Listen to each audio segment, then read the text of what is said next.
So I'm gonna put this film down on the hood, make it a little more flat. And I'm just gonna squeegee it as what I see most beginners squeegee. I'm gonna remove the bottle from underneath the hood here, bring this hood down at a better angle. I think that'll work better. Nope.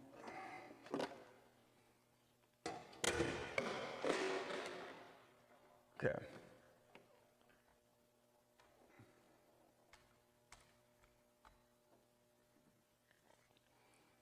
Okay, so what's important is pressing firmly, thumb in the center, and squeegeeing with firm pressure, okay? Not like brute force pressure, but firm pressure. What I see most people doing in the workshop is this. They take the squeegee and they push really lightly, and I'm pushing really lightly. And what happens is they start getting stuck with wrinkles like this, and then they start getting more, and then you're squeegeeing over that, and then you end up squeegeeing over this, and then you just keep getting more wrinkles and more air bubbles. And look at all the air I'm leaving behind. So we're not actually getting the film out, the air out. See what's happening here? So if we don't actually add enough add enough pressure to the film, we're not even able to get the air out. On top of that, we're getting a lot of wrinkles and creases. Let's bring it in so you can see better. What I'd also like to check here is to see if, when I heat the area, if we're getting a lot of air bubbles or not, because I didn't push very hard. So let's see what happens. Okay, so you can see the air bubbles starting to arise because I didn't push the air out of the film. So what can happen, even around here, is getting some air bubbles.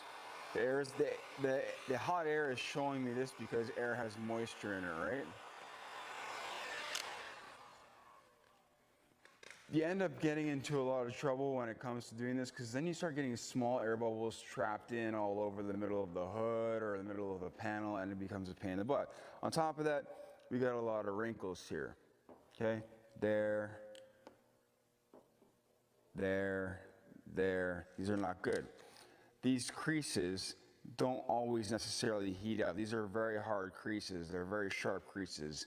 So we want to make sure that we're putting a good pressure down. Let's see what happens when we put good pressure down on the actual film when we squeegee.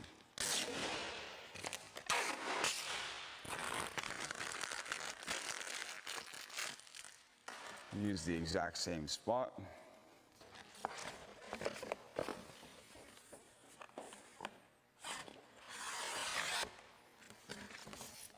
There is technique also involved when you're squeegeeing, more than just pressure. It's also reading the film.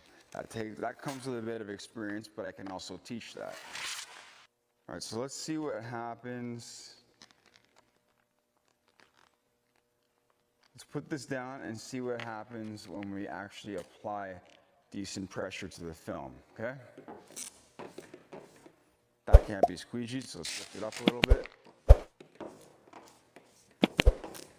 But you can see that my pressure is good, and my speed, I can go pretty quickly with it. Yeah, I got a couple down there. We're starting to get bunched up with the film.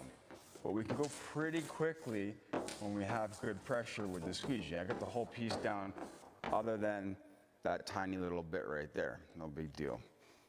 Just to show you the difference between squeegeeing firmly and squeegeeing too light. Now let's run the heat gun over it and see if we actually left any air behind also.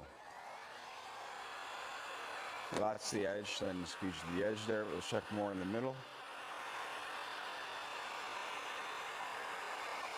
Don't see any tiny air bubbles at all, okay? Nothing in the middle here.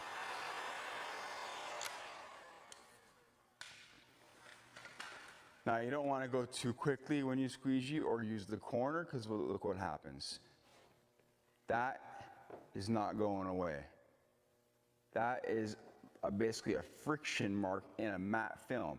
You can make these all day long, okay?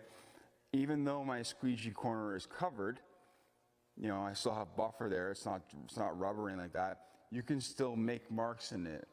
So that's like a bonus mistake right there. Let's say mistake number 6. Try not to press with the corner of the squeegee. That's why I always say put your thumb in the middle when you squeegee, and have good pressure. Now let's move on to mistake number 4.